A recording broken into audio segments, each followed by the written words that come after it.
Welcome viewers, welcome folks.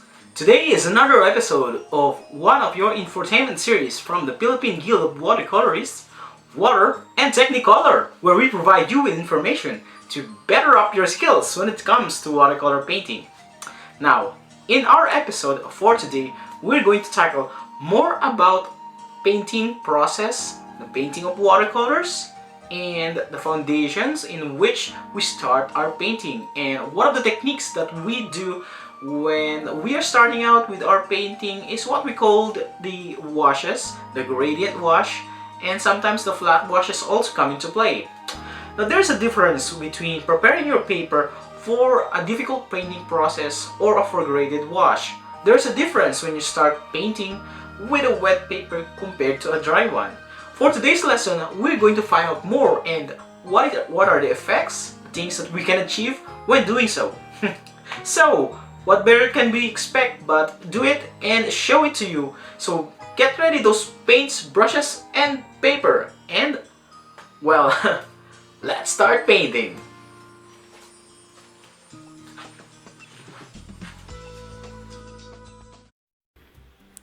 Hello classmates. Today we are going to understand about washes and comparing a wet and a dry paper when proceeding with this particular technique. As always, we're going to need a separate mixing well for our exercise, and we are also going to prepare some paints that we will be using for this painting. Now, I have here a Talocyan green from M. Graham and a Talocyan in blue, red shade from Daniel Smith. Preparing these two colors for comparison needs another mixing well. So let's have that one prepared here at the moment, and let's put some paint for this painting. Aside from that, I also have a 10 ml gauge of a syringe that we need to measure water so that we have exact amount for each plate. And now I'm going to pour small amounts of color for each separate mixing well.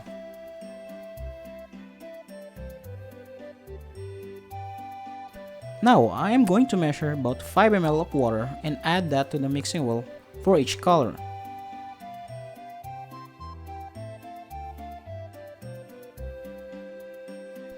Using two separate sable brushes, we need to dilute the paint so that the water and the paint are mixed evenly for the application of the color in our painting exercise.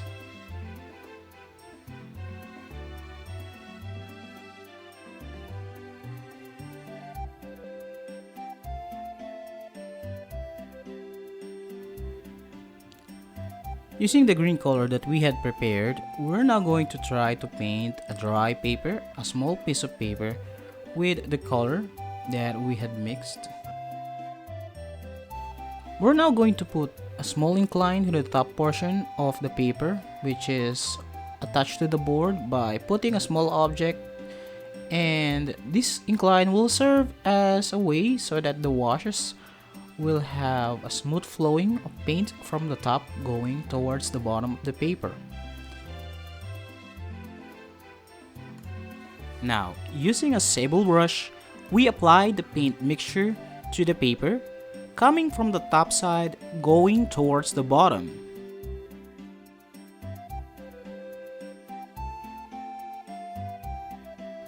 Each successive stroke, we dilute the paint by slowly adding water to the mix. This will reduce the saturation of the color for a gradient wash.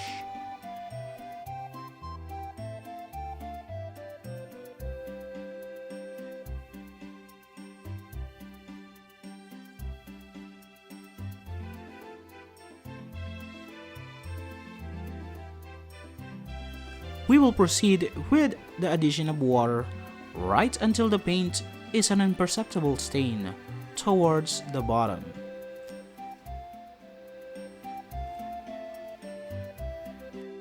We now leave the paper to rest until it is dry and proceed to the next part of this exercise. For the second part of the exercise, we mount the same paper on a board and lay it flat on the table. The color that we are going to use is a Talocyan blue that we had prepared initially. Using a flat, broad brush, This time, we apply water to moisten the surface of the paper before applying the paint and fully saturating the paper with water. Beginning with the saturated color that we had prepared, we proceed with a wash of the paint with the same approach that we had done in the first exercise.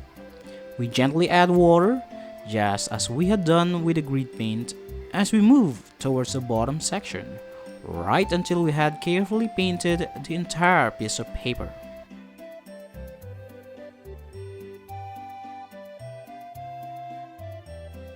With the dried papers from each exercise, we can observe that the paper which we have pre-wet has a clean and smooth transition of the gradient.